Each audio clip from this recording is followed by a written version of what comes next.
The year 1587, nearly 4 decades before the Pilgrims landed at Plymouth Rock and the Jamestown colony was established, a massive Spanish ship called the Nuestra Señora de Buena Esperanza embarked on a daring voyage across the vast Pacific Ocean. On board were Spanish soldiers, sailors, and the group of Filipino men known as Luzones Indios. Now, these men weren't just crewmen and warriors, but masters of the sea. The Luzones Indios were highly skilled seafarers with a deep understanding of ocean currents, winds, and celestial navigation. This expertise was invaluable for navigating the vast and often treacherous Pacific Ocean. The Spaniards lacked the intimate knowledge of the Pacific that the Luzones Indios possessed. This knowledge could significantly enhance the safety and success of the voyage. You see, these Filipino sailors, or the Luzones Indios, possess a deep-rooted understanding of the ocean's rhythms passed down through generations of seafaring traditions in Southeast Asia. Now, before the Spanish embarked on their expeditions, these regions had a long seafaring history, navigating the vast oceans with remarkable skill. I also want to point out, though, that the pre-colonial Philippine societies often engaged in warfare and many individuals possessed combat skills. These skills would have been valuable assets in the context of Spanish colonial expeditions. The presence of skilled warriors among the Luzones Indios would have provided an added layer of security for the Spanish expedition. They could have assisted in defending against potential threats from indigenous populations or pirates. But also, it's important to remember that the Luzones Indios were not voluntary participants in these voyages. Their skills were often leveraged by the Spanish, highlighting the unequal power dynamic of era. Now, the Spanish was part of the Manila-Acapulco Galleon Trade. This dangerous but profitable route connected the Philippines to Mexico, another Spanish colony which had been colonized by Spain and was then known as New Spain. The Spanish were eager to bring riches from the east to the New World, and the Luzones Indios were part of this grand plan. So, on October 18, 1587, a significant historical event occurred: the arrival of Filipinos on the coast of California.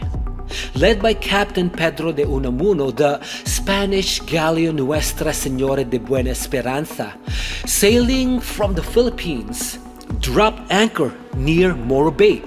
This marked the first documented instance of Filipinos reaching the shores of what would later become the United States. However, the details surrounding the initial encounter between the Spanish and the Luzones Indios with the indigenous Chumash people from Morro Bay remain a subject of ongoing debate and interpretation. Okay, so the traditional account suggests that a group of Spanish soldiers accompanied by Luzones Indios immediately went ashore. This initial contact with the Chumash is believed to have been met with apprehension and misunderstanding, ultimately leading to a violent clash. However, an alternative theory proposes a more nuanced sequence of events. This theory suggests that the Luzones Indios may have initially made contact with the Chumash for several days independently of the Spanish soldiers. This staged approach could have aimed to foster initial trust and understanding before the more imposing Spanish presence arrived. The darker skin tones of the Luzones Indios might have made them appear less threatening to the Chumash compared to the pale-skinned Spaniards. This perceived difference in appearance could have eased initial tensions, allowing for a period of peaceful interaction. However, the arrival of the Spanish soldiers with their armor and weapons is believed to have disrupted this fragile peace. The Chumash, witnessing the display of Spanish power and the arrival of more soldiers or outsiders, may have felt threatened and reacted defensively. This fear and misunderstanding ultimately led to the tragic clash, resulting in the loss of both a Filipino warrior and a Spanish soldier. This alternative theory, while not definitively proven, offers a more plausible explanation for the events that transpired. It highlights the importance of trust building and the potential for misunderstandings in intercultural encounters, particularly when dealing with unfamiliar and potentially intimidating outsiders. The aftermath of the encounter left a profound impact. The Nuestra Señora de Buena Esperanza, carrying the weight of the events that transpired, set sail once more, leaving behind a trail of uncertainty and a grim reminder of the complexities of this grand Spanish adventure. The tragic encounter at Morro Bay in 1587, where Filipinos first made landfall, is a pivotal moment in history, marking the earliest known Filipino presence within the future boundaries of the United States. The more I delved into this history, the more I was captivated. These Filipino sailors, part of the crew of the Spanish galleon Nuestra Señora de Buena Esperanza, were pioneers. They braved the vast Pacific Ocean, navigating treacherous waters long before many Europeans even dreamt of reaching the Americas. This discovery has profoundly impacted my understanding of my own identity. It's like unearthing a hidden layer of my heritage, a connection to this land that runs deeper than I ever imagined. Suddenly, the story of Filipino Americans isn't just about recent immigration. It's a story of resilience, exploration, and the presence that has shaped this nation for centuries. And perhaps most importantly, it's a source of pride, knowing that Filipinos have been a part of the American story for centuries fills me with a renewed sense of belonging.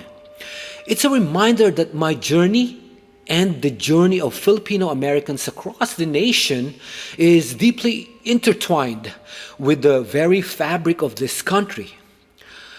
Morro Bay remains a place of natural beauty and historical significance.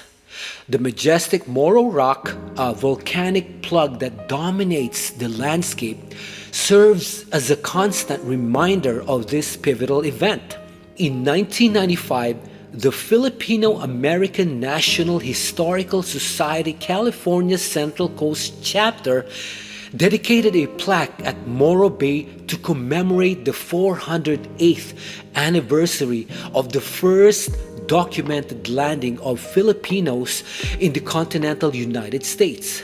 The plaque in Coleman Park near the entrance marks where these courageous Filipino sailors, known as Luzones Indios, first set foot on American soil.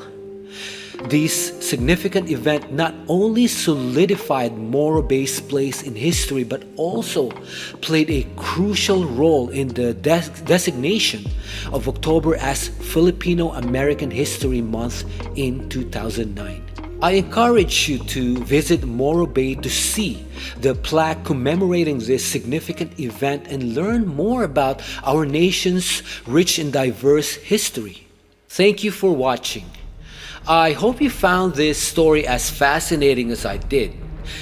If you enjoyed this video, please consider subscribing for more historical content and feel free to leave a comment below.